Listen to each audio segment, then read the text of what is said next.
কুষ্টিয়া দৌলতপুরে রোগীবাহী একটি অ্যাম্বুলেন্সে ডাকাতির ঘটনা ঘটেছে। শুক্রবার গভীর রাতে উপজেলার খালিশাকুণ্ডি ইউনিয়নের পিপুলবাড়িয়া মাঠ এলাকায় এই ঘটনা ঘটে।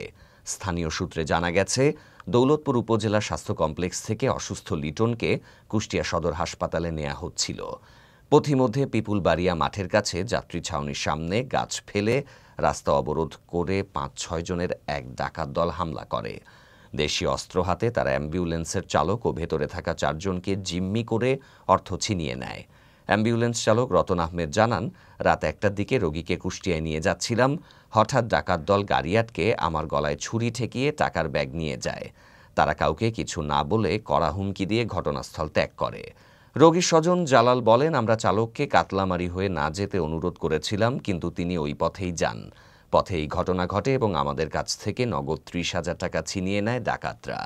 দৌলতপুর উপজেলা স্বাস্থ্য ও পরিবার পরিকল্পনা কর্মকর্তা ডাক্তার তৌহিদুল হাসান তুহিন জানান, রাত 12:30টার দিকে লিটন নামে একজন রোগী হৃদরোগ ও ডায়াবেটিসজনিত সমস্যা নিয়ে ভর্তি হন। উন্নত চিকিৎসার জন্য তাকে কুষ্টিয়া সদর হাসপাতালে পাঠানো হয়েছিল। পথে অ্যাম্বুলেন্সে ডাকাতির ঘটনাটি অত্যন্ত উদ্বেগজনক। দৌলতপুর থানার ভারপ্রাপ্ত কর্মকর্তা সোলাইমান শেখ বলেছেন, এখনো পর্যন্ত আমাদের কাছে কেউ লিখিত অভিযোগ করেনি। অভিযোগ পেলে তদন্ত করে প্রয়োজনীয় ব্যবস্থা নেওয়া হবে।